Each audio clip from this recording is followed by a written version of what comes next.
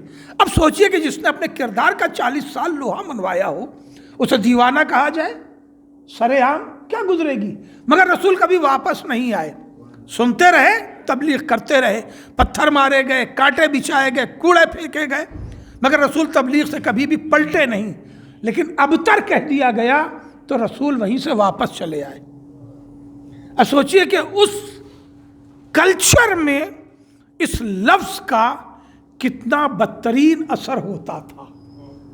اور کریں آپ، جس کلچر میں یہ لفظ بولا جا رہا ہے، اس لفظ کو وہاں کتنا بدترین محسوس کیا جاتا تھا کہ رسول واپس چلے آئے، گھر کا دروازہ بند کر لیا اور رونے لگے تو سورہ کوثر نازل ہوا۔ بے توجہ، تو سورہ کوثر نازل ہوا، اور سورہ کوثر نازل ہوا تو رسول پھر تبلیغ کو نکل گئے۔ اس کا مطلب یہ ہے کہ ابتر کے مقابلے میں الکوثر بڑا معنی رکھتا ہے۔ ایک صلوات پڑھے محمد و آل محمد۔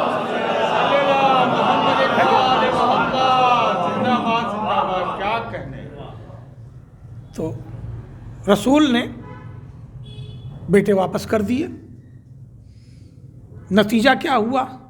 تانہ ابتر سننا پڑا۔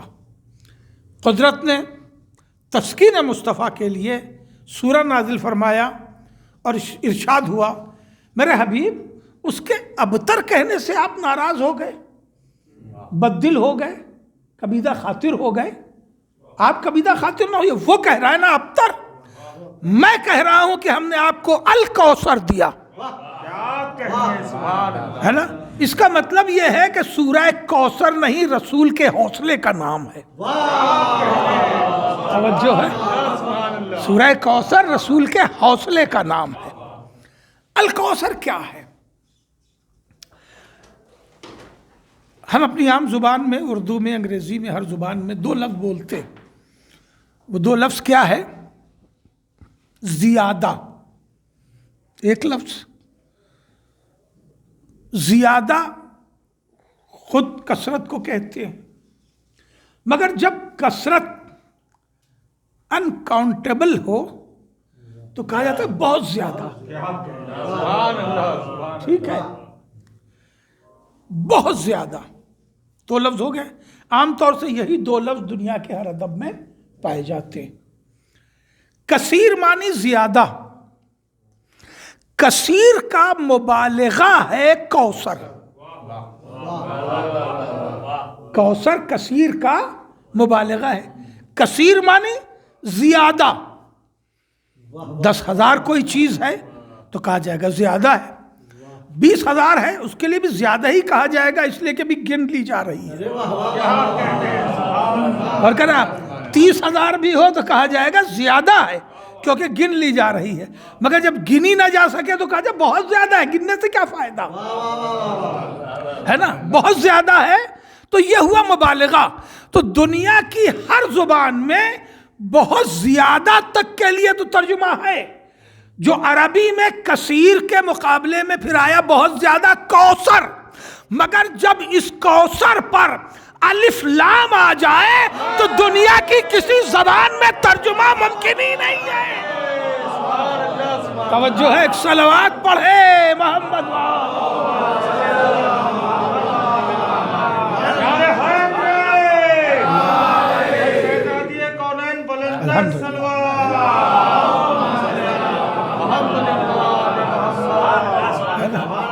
اسی لیے میں نے ترجمے میں اس کی احتیاط کی تھی کہ جب کوثر پر استغراق کا الف لام آ جائے تو دنیا کی کسی زبان میں اس کا ترجمہ ممکن ہی نہیں ہے۔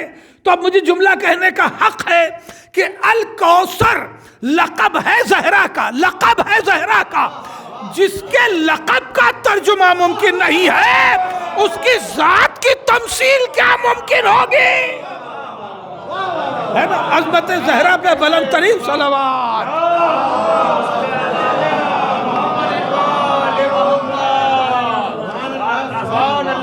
جس کے لقب کا ترجمہ ممکن نہ ہو، کیا کہنے اس کی پھر ذات کی توجیہ اور تمثیل کہاں تک ممکن ہوگی؟ میرے حبیب، ہم نے آپ کو الکوثر دیا، فصل لربک ونہر، تو پھر آپ کو چاہیے کہ اللہ کی عبادت کریں اور قربانیاں دیں۔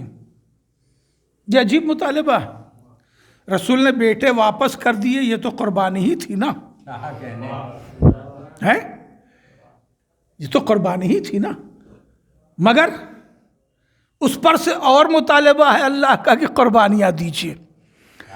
بتانا کائنات کو یہ مقصود ہے کہ یہ خاندان مصطفیٰ کتنی بھی قربانیاں دے گھٹنے والا نہیں ہے، یہ خاندان قائم ہی رہے گا، قائم ہی رہے گا۔ ایک جملہ عرض کرنا چاہتا ہوں، صلوات پڑھیں محمد و آل محمد۔ پوری دنیا میں اب یہ 50 کے بعد سے کچھ تہذیب کا اور زمانے کی مصروفیات کا دخل ہے کہ لوگ اب اپنے خاندان اور شجرے سے واقف نہیں ہیں، ہے نا؟ 50 کے بعد سے زمانے کی اور زندگی کی مصروفیات نے، ہے نا، اتنا منہمک کر دیا کہ اب لوگ اپنے خاندانی شجروں سے واقف نہیں ہے، اور مصروفیات کی بات اب وہ اس کی واقفیت جو ہے وہ رکھنا بھی نہیں چاہتے، کیونکہ وہ شاید میموری میں اب جگہ کم ہے تو نہیں چاہتے کہ یہ میموری، ہے نا، اب فل ہو، اس لیے زیادہ سے زیادہ اپنے باپ کا اور زیادہ سے زیادہ دادا تک کا نام یاد رہتا ہے۔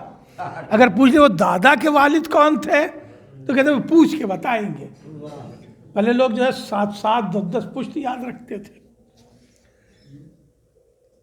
جملہ پہنچنا چاہیے، ساری دنیا میں آپ اٹھا کے دیکھیں، شجرہ لکھا جاتا تھا، لکھا جاتا ہے، اب بھی ختم نہیں ہوا ہے، کم ہو گیا ہے 70 سے 80%، مگر شجرہ لکھا جاتا ہے، اور ایک حیثیت سے تو قائم ہی ہے شجرہ کہ ہر آدمی یہ جانتا ہے کہ وہ عابدی ہے کہ زیدی ہے کہ رضوی ہے کہ نقوی ہے کہ موسوی ہے کہ کاظمی ہے، یہ تو جانتا ہی ہے، تو ہر بچہ کم از کم اس ٹائٹل کو اپنے زندہ رکھتا ہے۔ میں سوچتا تھا کہ یہ شجرہ لکھا کیوں جاتا ہے، میں سوچتا تھا، مگر اس کا جواب سورہ کوثر کی آیت نے دیا۔ جملہ پہنچنا چاہیے، سورہ کوثر کی آیت نے اس کا جواب دیا۔ آیت نے 2 لفظ رکھے، بلکہ سورہ نے 2 لفظ رکھے۔ پہلا لفظ اِنَّا أَعْطَيْنَاكَ الْكَوْثَرَ، میرے حبیب ہم نے آپ کو الکوثر دیا، جس کا ترجمہ کثرت نسل بھی لیا گیا ہے کئی ترجموں میں سے۔ آخری ترجمہ اِنَّا شَانِئَكَ هُوَ الْأَبْتَرُ، اور میرے حبیب جس نے آپ کو ابتر کہا ہے وہ خود مقطوع نسل ہے، بے نسلہ ہے، بے نام و نمود ہے۔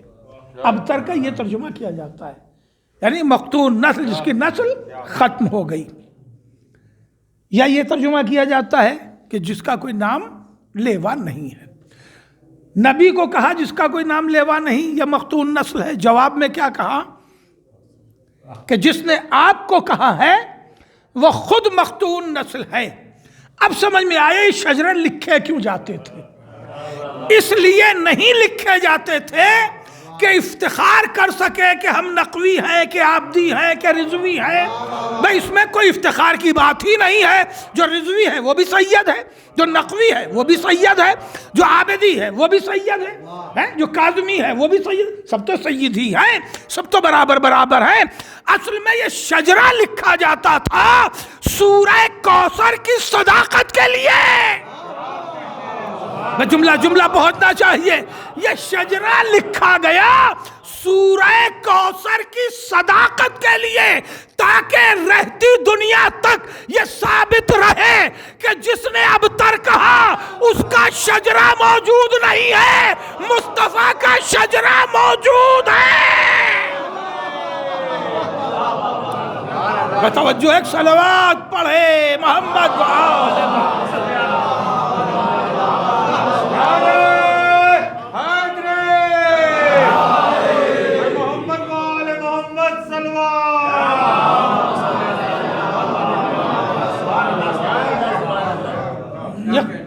سورہ خدا کی قسم قرآن کی صداقت اور حقانیت کی دلیل ہے۔ اب یہ عجیب بات ہے کہ اپنے کو رضوی ہی لکھنے والا قرآن نہ سمجھ سکے۔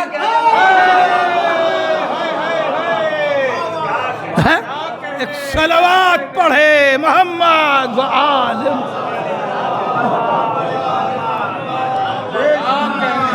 اگر وہ اپنے ٹائٹل ہی پر غور کر لیتا، مگر وہ جاہل مطلق غور کیا کرتا، وہ بکا ہوا انسان غور کیا کرتا، لیکن اگر اس پہ غور کر لیتا تو اسے اپنے ٹائٹل سے ہی جواب مل جاتا کہ قرآن کتنی بڑی حقانیت پیش کر رہا ہے۔ اور دلیل میں ایک جملہ کہوں، جس وقت اس نے ابتر کہا تھا، سورہ القلم میں اس کے پورے 10 صفات درج ہیں، مگر مجھے عظمت زہرا پڑھنا ہے، کافر کے صفات نہیں پڑھنے ہیں۔ جب اس نے کہا تھا رسول کو ابتر، اس وقت رسول کے آنگن میں، لفظ سنبھال لیجئے گا، نہ کوئی پھول تھا نہ کوئی کلی تھی،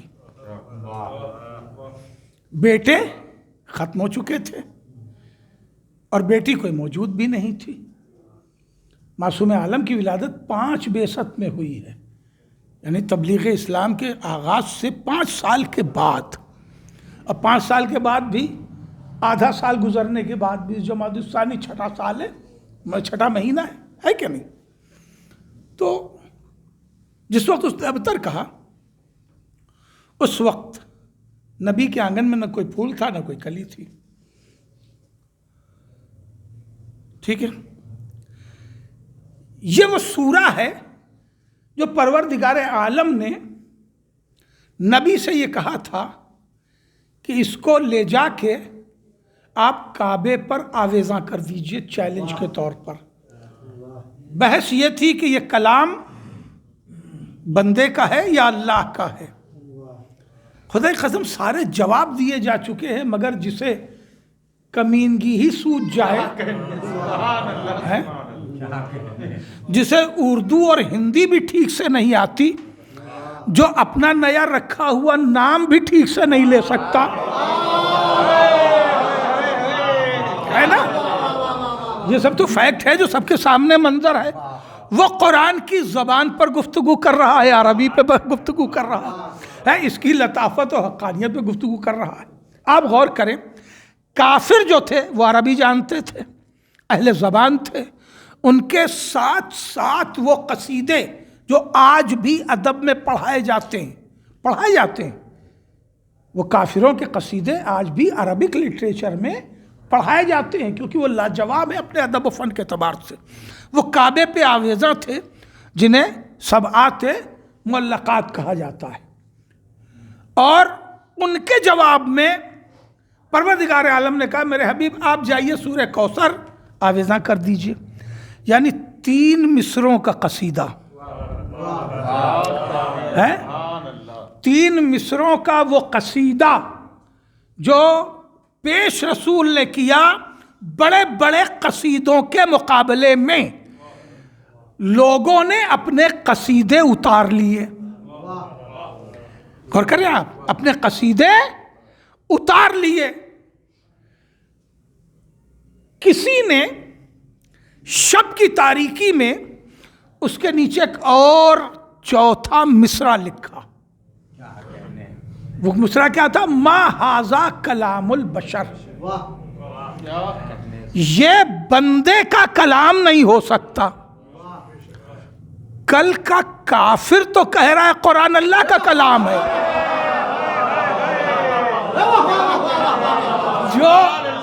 جو اہل زبان ہیں، جو اہل ادب ہیں، جو اہل علم ہیں، وہ تو کہہ رہے ہیں یہ بندے کا کلام نہیں ہو سکتا، اور یہ آج کا کافر کہہ رہا ہے قرآن فیک ہے۔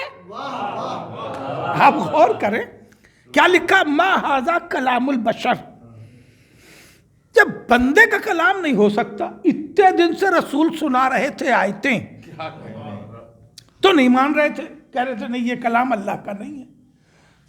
اس میں کیا بات تھی جو یہ کہہ دیا یہ بندے کا کلام ہو ہی نہیں سکتا، یہ بات، یہ گفتگو بندہ نہیں کر سکتا، بات خاص کیا ہے؟ اب مقام توجہ ہے، آیت پڑھیے. میرے حبیب ہم نے آپ کو الکوثر دیا. اللہ نے کیا دیا وہ اللہ جانے، مصطفیٰ نے کیا پایا یہ مصطفیٰ جانے. کافر کو اس سے کیا لینا دینا ہے کوئی مطلب؟ اللہ مصطفیٰ سے کہہ رہا ہے کہ ہم نے آپ کو الکوثر دیا، تو اللہ نے کیا دیا یہ اللہ جانے، مصطفیٰ نے کیا پایا یہ مصطفیٰ جانے. کافروں کا اس میں کوئی لینا دینا ہے؟ اللہ اور نبی کے لین دین میں نہ کافر کچھ گھٹا سکتا نہ بڑھا سکتا. تو اس آیت سے کوئی مطلب نہیں. بھئی بڑا نازک جملہ ہے جسے گزرنا ہے، سنبھال لیجئے گا. اب آئیے دوسرا مصرع یا دوسری آیت. فَصَلِّ لِرَبِّكَ، اپنے پروردگار کی نماز پڑھیے. تو نبی جو ہیں وہ 52 رکعت پڑھتے ہیں، اس سے بھی زیادہ پڑھتے ہیں، 51 رکعت اس سے بھی زیادہ پڑھتے ہیں. ٹھیک ہے، اگر 100-200 بھی رکعت پڑھے تو کافر کا کیا بگڑ جائے گا؟ کیا کہنے، واہ. بڑھا دے عبادت تو کافر کا کچھ بگڑ جائے گا؟ نہیں بگڑے گا. ونہر، اور نبی قربانیاں دیں. تو اگر کچھ نبی اور مزید قربانیاں دیں تو اس سے کافر کو کوئی نقصان ہے؟ تو اس آیت سے بھی کچھ لینا دینا نہیں. تو اللہ نے کوثر دیا، کافر سے کوئی لینا دینا نہیں. نبی نماز بڑھا دے، قربانی بڑھا دے، نہ کافر کا اس میں نفع ہے نہ نقصان ہے. تو پھر مشکل کیا ہے؟ جو کہہ دیا یہ کلام بشر کا نہیں ہے. یہ ہے تیسری آیت. میں توجہ ہے، یہ ہے تیسری آیت. اب وہ آیت ہے اِنَّا شَانِئَکَ هُوَ الْأَبْتَرُ. میرے حبیب جس نے آپ کو مقتول نسل بے نسلہ کہا ہے، اصل میں وہی بے نسلہ ہے. توجہ ہے، کافر نے یہ دیکھا کہ جس کے آنگن میں نہ کوئی پھول ہے نہ کلی ہے، اسے اللہ کہہ رہا ہے الکوثر. اور ان کافروں کے گھروں میں ناجائز اور جائز سینکڑوں بیٹے ہیں. بھائی توجہ ہے، اب میں یہ جملہ دوسری بار دہراؤں گا نہیں. وہ کافر دیکھ رہا ہے کہ ان کے گھروں میں تو سینکڑوں بیٹے ہیں، اور مصطفیٰ کے یہاں نہ کوئی بیٹی ہے نہ بیٹا ہے. تو جس کے یہاں نہ کوئی بیٹی نہ بیٹا، اللہ کہہ رہا ہے الکوثر. اور جس کے یہاں سینکڑوں بیٹے ہیں اس کے لیے کہہ رہا ہے وہی ابتر ہے. اتنا بڑا دعویٰ وہی کر سکتا ہے جو موت و حیات کا مالک ہو.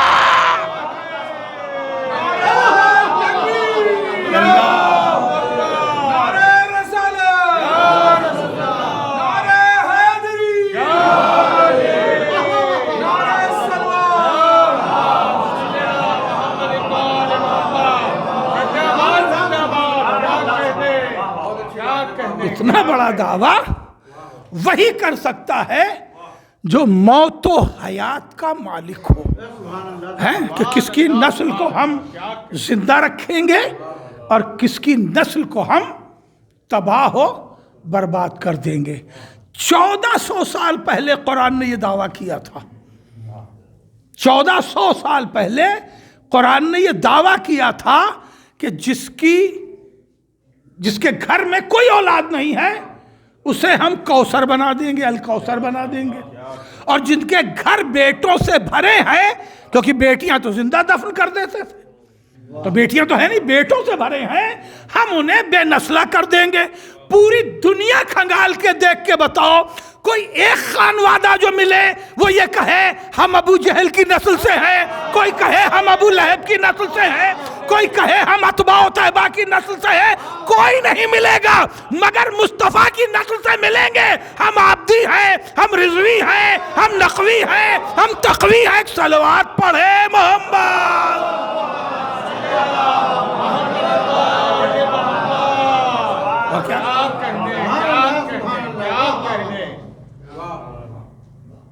یہ ہے قرآن کا وہ حقانیت کا دعویٰ کہ اے حبیب ہم آپ کو ایک ذات زہرا سے اتنا آباد کر دیں گے کہ جس کی کوئی تمثیل دنیا میں نہیں ملے گی، جس کی کوئی تمثیل دنیا میں نہیں ملے گی. ہم آپ کی نسل کو قائم بنا دیں گے. میرے حبیب یہ آپ کو ابتر کہہ رہے ہیں، ہم آپ کی نسل کو قائم بنا دیں گے. عظمت امام زمانہ پر بلند ترین صلوات.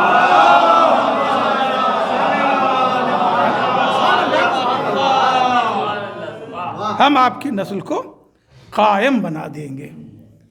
عزیزو، قرآن کا لہجہ ذرا ملاحظہ کریں. اِنَّ شَانِئَکَ هُوَ الْأَبْتَرُ.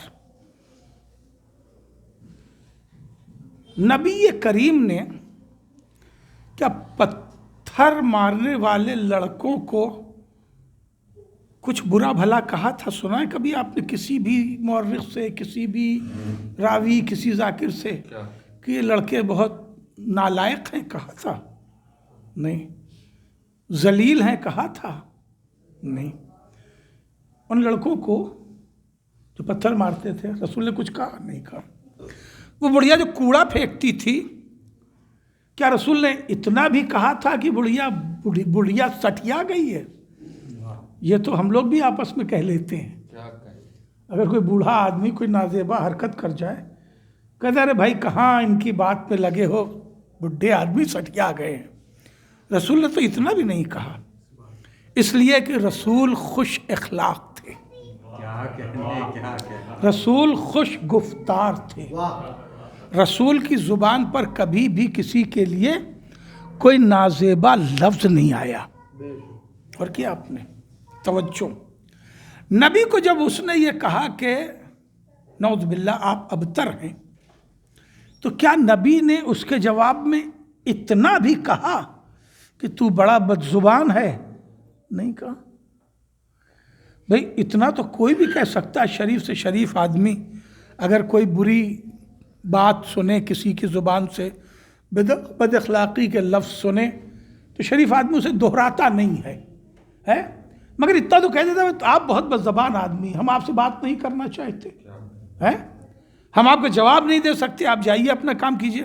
نبی نے تو اتنا بھی نہیں کہا. نبی نے کچھ نہیں کہا، نبی خاموشی سے چلے آئے. بھئی توجہ رکھیے گا، جملہ محسوس کیجئے گا. نبی نے جواب میں کچھ بھی نہیں کہا، نہ بد اخلاق کہا، نہ بد زبان کہا، نہ بے مروت کہا، نہ جاہل کہا، کچھ بھی تو نہیں کہا. نبی خاموشی سے چلے آئے. نبی تو چپ سے چلے آئے، مگر قرآن نے وہی لفظ دہرایا جو کافر نے کہا تھا. میں جملہ پہنچنا چاہیے. اللہ سے زیادہ کون صاحب زبان ہوگا؟ کیونکہ وہ تو خالق زبان ہے. صاحب زبان کیوں کہا جائے؟ اللہ تو خالق زبان ہے. مگر قرآن نے، مصطفیٰ نے کچھ نہیں جواب میں کہا، مگر جواب میں قرآن بولا اور وہی لفظ بولا جو کافر بولا تھا. اِنَّ شَانِئَکَ هُوَ الْأَبْتَرُ. میرے نبی جس نے آپ کو ابتر کہا ہے وہ شخص خود ابتر ہے. قرآن نے لفظ بھی نہیں بدلا. غور کر رہے ہیں آپ؟ قرآن نے لفظ بھی نہیں بدلا. کم سے کم قرآن لفظ تو بدل دے.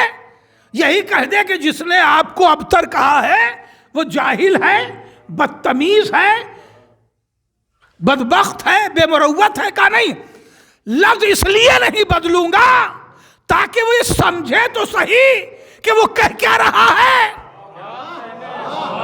توجہ ہے، وہ سمجھے تو صحیح کہ وہ کہہ کیا رہا ہے، اور اسے ابتر ہی کہوں گا تاکہ وہ ہماری قدرت کا بھی تو اندازہ کر لے.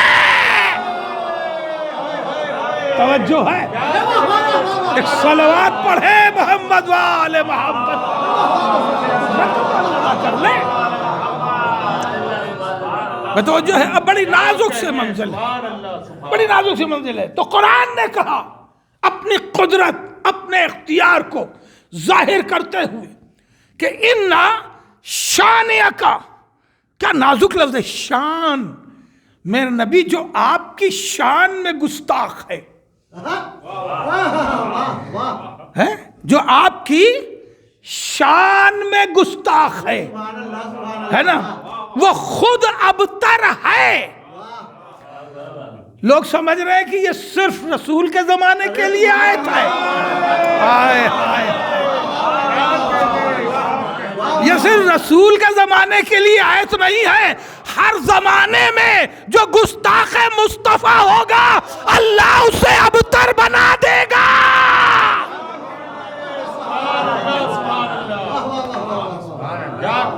محمد وآل محمد صلوات۔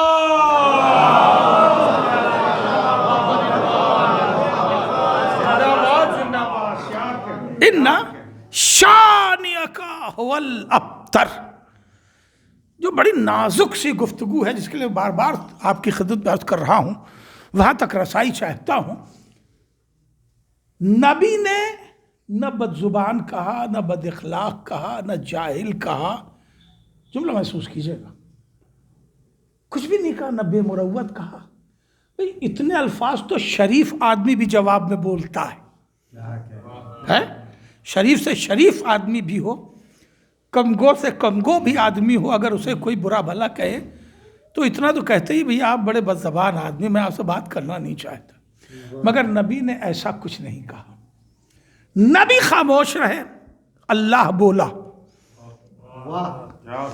نبی خاموش رہے اور اللہ بولا، اور وہی بولا جو اس کافر نے کہا تھا، لفظیں بھی نہیں بدلی، مروتن بھی لفظیں نہیں بدلی، اور کہا اِنَّا شَانِئَکَ هُوَ الْأَبْتَرُ۔ تو قرآن نے ایک قانون دے دیا، 1400 سال سے یہ سورہ 114 سوروں میں محفوظ ہے، اور قیامت تک کے لیے ایک قانون دے دیا۔ قانون کیا ہے؟ کہ جو شخص بھی مصطفیٰ کو اذیت پہنچائے گا اس کا بدلہ مصطفیٰ نہیں لیں گے، اللہ لے گا۔ بھائی جملہ بہتنا چاہیے، ایک قانون دے دیا نا اس چوتھی آیت میں کہ جو بھی مصطفیٰ کو اذیت پہنچائے گا اس کا بدلہ مصطفیٰ نہیں لیں گے، اس کا بدلہ اللہ لے گا۔ تو اب یہ قانون ہو گیا۔ اب سنو ترمذی کی حدیث، نبی نے فرمایا جس نے زہرا کو اذیت دی اس نے مجھے اذیت دی ہے، اور جو مصطفیٰ کو اذیت دے گا اس کا بدلہ اللہ لے گا۔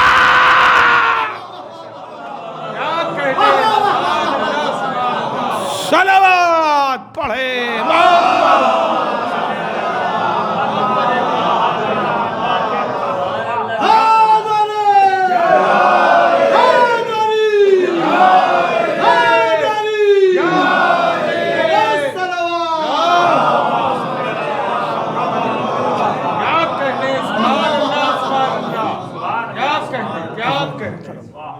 یہ وہ عظیم شخصیت ہے، عظیم ذات ہے، جس کی کائنات میں کوئی تمثیل نہیں۔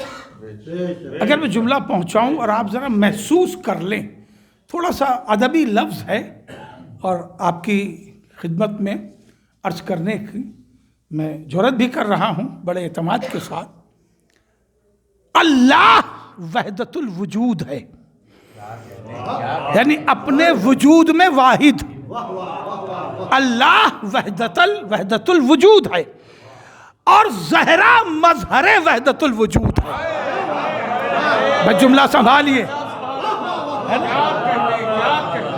اللہ وحدت الوجود ہے، بڑی نازک سی، بہت نازک سی منزل ہے، اور زہرا مظہر وحدت الوجود ہے۔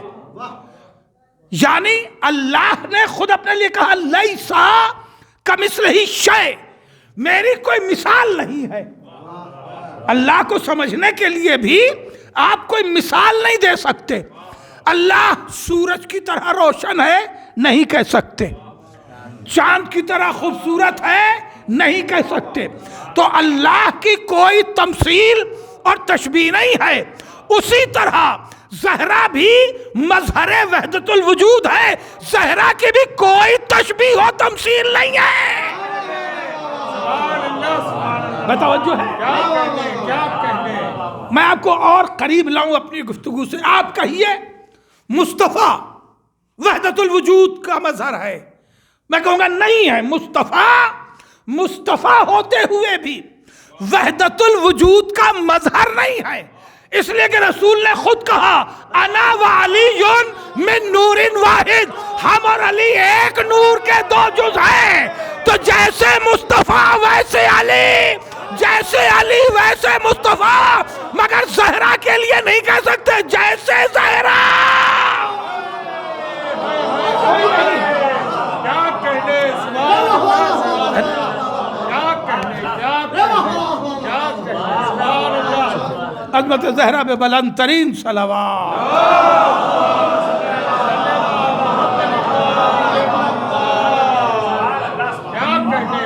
جیسے زہرا ویسے کوئی تو کوئی نہیں.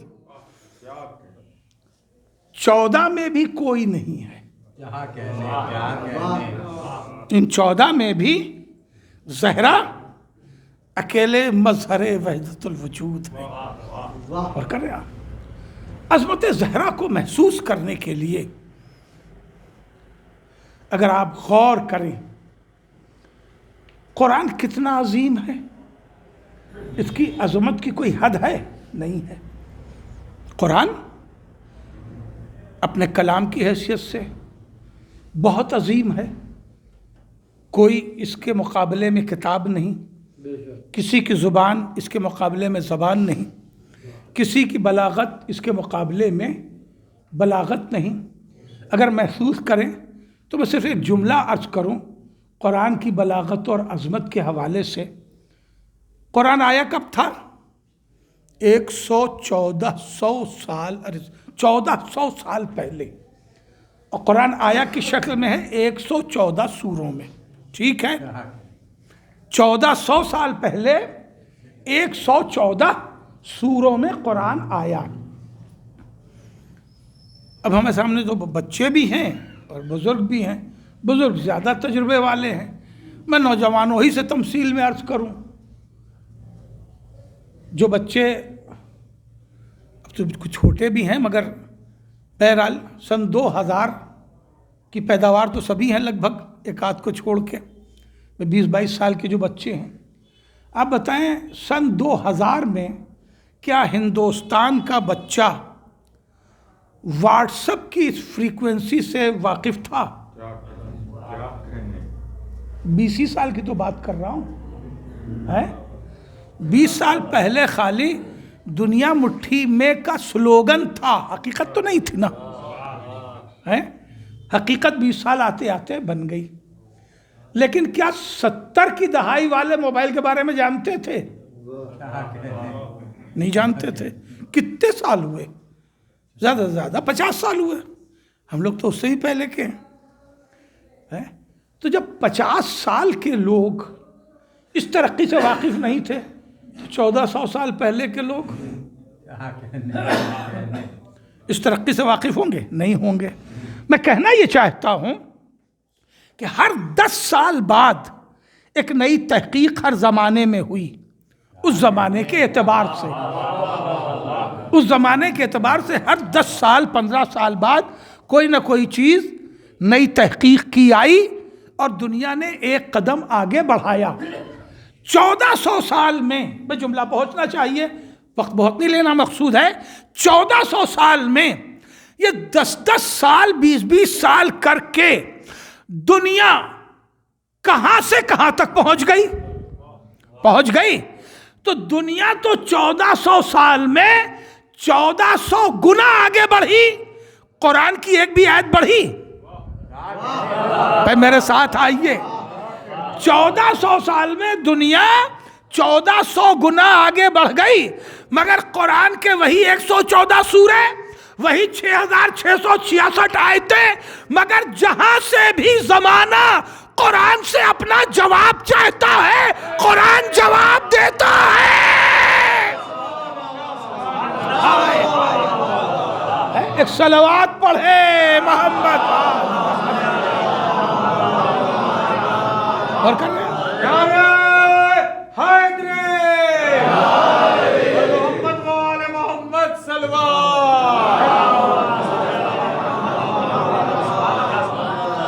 قرآن سے جب بھی جواب مانگا گیا، جس صدی میں بھی، قرآن نے اس صدی کے مزاج و طبیعت کے مطابق جواب دیا، اس لیے کہ یہ کلام بلاغت الہی ہے اور اللہ ہر زمانے سے آگاہ ہے نا. اسی لیے عربی جاننے والے بھی عربی کا قرآن جلدی سمجھ نہیں پاتے تھے. عربی ہی میں تو قرآن آیا ہے اور سب عربی ہی تو بولنے والے تھے. اگر میں میر کا شعر پڑھوں تب بھی آپ سمجھ جائیں گے، غالب کا پڑھوں تب بھی سمجھ جائیں گے نا، اپنا پڑھوں تب بھی سمجھ جائیں گے، ان کا پڑھوں تب بھی سمجھ جائیں گے. غالب کے شعر 250 سال پرانے ہیں، ان کے شعر 250 سال کے بعد ہیں. آپ سمجھ جاتے ہیں کہ نہیں؟ کیونکہ سب دونوں کی زبان اردو ہے. عربی جاننے والے عرب قرآن کیوں نہیں پوری طرح سمجھ پاتے تھے اور وہ پوچھتے تھے کہ ابھی مصطفیٰ کیا کہہ رہے ہیں. اس کی وجہ یہ ہے کہ قرآن اپنی آیتوں میں زمانہ سمیٹے ہوئے ہے. بھائی لفظ سنبھالیے، لفظ سنبھالیے نا، زمانہ سمیٹے ہوئے ہے. اس نے بہت سی بلاغتوں میں وہ کنفیوز ہوتے تھے. تب اس کے لیے ضرورت ہوتی تھی کہ رسول تفسیر کریں، معصومین تفسیر کریں، احادیثوں میں اس کا ان آؤٹ سمجھائیں. یہ کلام بلاغت کتنا عظیم ہے، بس یہ آخری گفتگو، کتنا عظیم ہے. لوح محفوظ پر ہے، اللہ کا کلام ہے، لا یمسہ الا المطہرون کی سند یافتہ ہے، اسے غیر پاکیزہ چھو بھی نہیں سکتا. اتنا عظیم ہونے کے باوجود قرآن زمین پر آیا، مصطفیٰ لینے نہیں گئے. بس اب بیدار ہو جائیے. اتنا عظیم ہونے کے باوجود، اتنا عظیم ہونے کے باوجود قرآن لوح محفوظ سے جبرائیل کے ذریعہ سینہ مصطفیٰ پر نازل ہوا ہے نا. انا انزلناہ فی لیلۃ القدر نازل ہوا. اتنا عظیم قرآن عظیم ہونے کے باوجود مصطفیٰ کے پاس خود آیا، مصطفیٰ لینے نہیں گئے. اب سمجھو زہرا وہ ہے جو زمین پہ تشریف لائی نہیں، مصطفیٰ کو لینے جانا پڑا.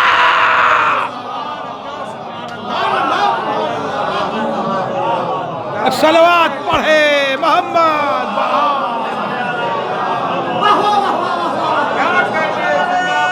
جزاک اللہ، جزاک اللہ.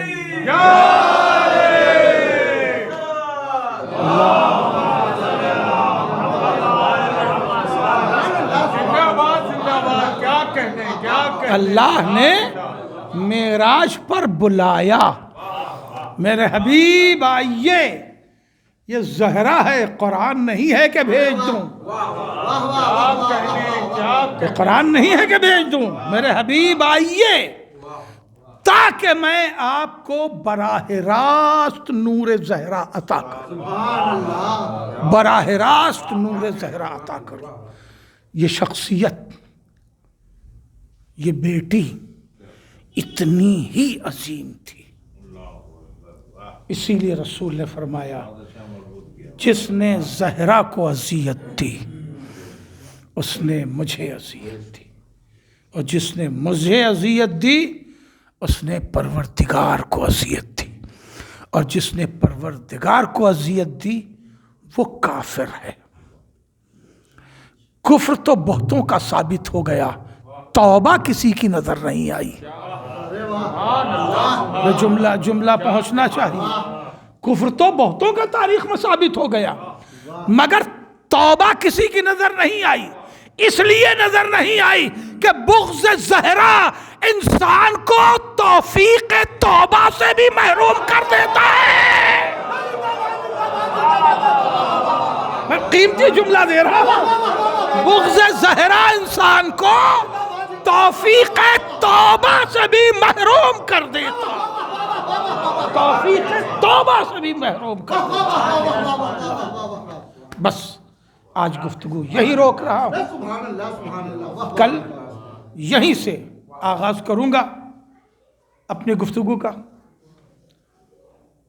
کہ زہرا کا نور مصطفیٰ لینے گئے، یہ نور آیا نہیں، اتنا عظیم نور ہے، اور اس کی عظمت کا اندازہ اسی سے کیا جا سکتا ہے کہ وہ ملک جس نے ابراہیم جیسے نبی کے سامنے بھی تکلف نہیں کیا، موسیٰ جیسے کلیم اللہ کے سامنے بھی بے جھجک پہنچ گیا، سلیمان جیسے نبی کو دھوپ سے سائے میں آنے کی جس نے اجازت نہیں دی، کھڑے تھے تو بیٹھنے کی اجازت نہیں دی، وہ ملک الموت در زہرا پہ کھڑا ہوا،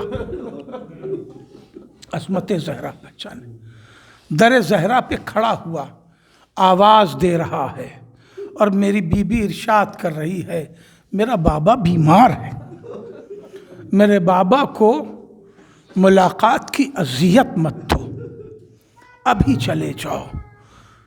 پھر کچھ دیر بعد دوسری بار آواز دی، پھر زہرا نے یہی کہا، تیسری بار آواز دی تو زہرا کی آنکھوں سے آنسو نکل آئے، اس لیے کہ زہرا منصب نبوت کی نزاکتوں کو بھی جانتی، آنسو نکل آئے، زہرا کے ٹپکے ہوئے آنسو رخسار مصطفیٰ پہ پڑے، رسول نے آنکھیں کھول دیں، اس لیے کہ زہرا کو روتا ہوا نبی نہیں دیکھ سکتے تھے۔ بیٹی تیرا بابا زندہ ہے میری لاڈلی، رونے کا سبب کیا ہے؟ کہا بابا کوئی ہے جو بار بار آواز دے رہا ہے، آپ سے ملاقات کا میں کہتی ہوں، میرا بابا ابھی نہیں مل سکتا، بیمار ہے۔ کہا میری لاڈلی اسے اجازت دے دے، یہ ملک الموت ہے، زہرا یہ تیرے در کا شرف ہے۔ آزادارو، زہرا کی نگاہوں کے سامنے بابا کا ان کے جنازہ اٹھ گیا۔ دنیا کی یہ جملہ بڑا مشہور ہے ہمارے بزرگوں کے درمیان کہ جس گھر میں بیٹی ہوتی ہے نا اس گھر کا جنازہ روشن ہوتا ہے، جس گھر میں صرف بیٹے ہوں اس گھر سے جنازہ اٹھ جائے تو پڑوسیوں کو خبر بھی نہیں ہوتی کہ جنازہ اٹھ رہا ہے، لیکن جس گھر میں بیٹی ہو اگر اس گھر سے کوئی جنازہ اٹھے تو اہل محلہ سمجھ جاتے ہیں کہ اب جنازہ اٹھنے کا وقت آ گیا ہے۔ عزادارو، رسول کی بیٹی اپنے بابا پہ رونا چاہتی ہے مگر زمانہ رونے نہیں دیتا۔ میں کیوں کر عرض کروں، خدا کی قسم سب سے زیادہ تکلیف کسی کو جسمانی اذیت دی جائے تو نہیں ہوتی، مگر کسی کو نفسیاتی اذیت دی جائے، کسی کو ذہنی اذیت دی جائے، وہ تکلیف بہت زیادہ ہوتی ہے۔ زہرا اپنے بابا پہ رونا چاہتی ہے، ایک بیٹی کو کائنات میں یہ حق ہر کلچر ہر تہذیب نے دیا کہ وہ اپنے باپ پر ماں پر روئے، اس کا دل ہلکا ہو، مگر زہرا کو رونے نہیں دیا جاتا۔ کبھی کہا جاتا ہے رات میں روئے دن میں نہ روئے، کبھی کہا جاتا ہے دن میں روئے رات میں نہ روئے۔ عزادارو، دو گروہ ہیں، ایک آ کے کہتا ہے دن میں روئیے گا رات میں نہ روئیے گا، دن ہوتا ہے تو دوسرا گروہ آ کے کہتا ہے رات میں روئیے گا دن میں نہ روئیے گا۔ سوچئے کیسی تڑپ ہے زہرا کو۔ عزادارو، مولا کائنات نے زہرا سے گزارش کی، زہرا نے اپنا گھر چھوڑ دیا۔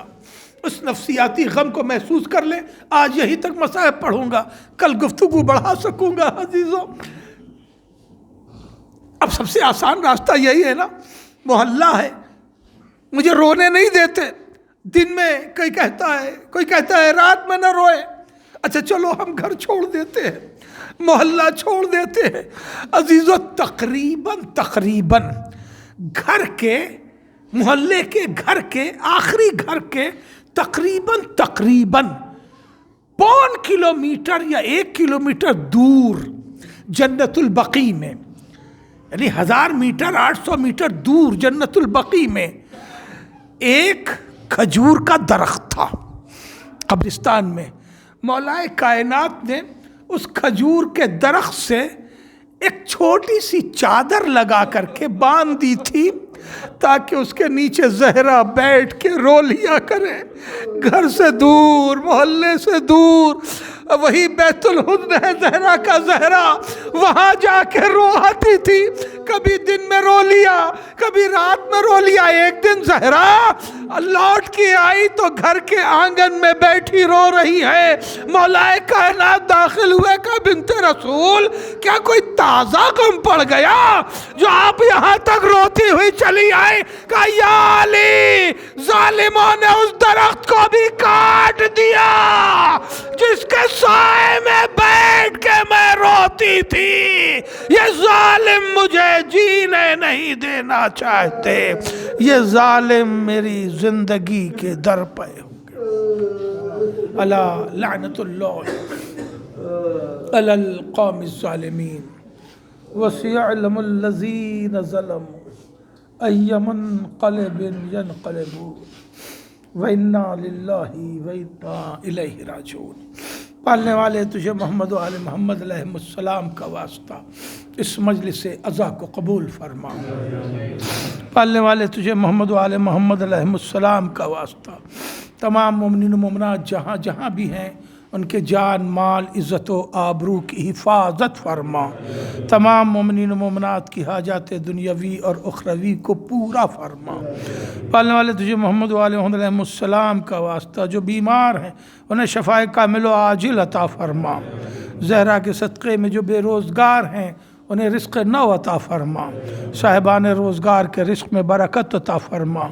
پالنے والے جن کے پاس اولاد نرینہ نہیں انہیں اولاد نرینہ عطا فرما.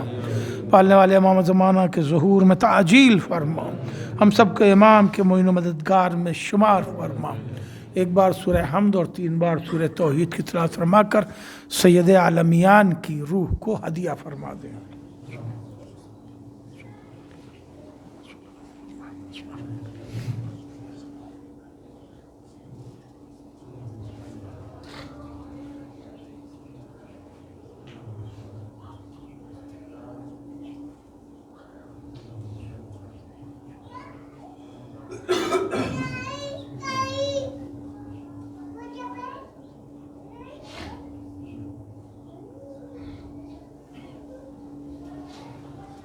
Yo, say.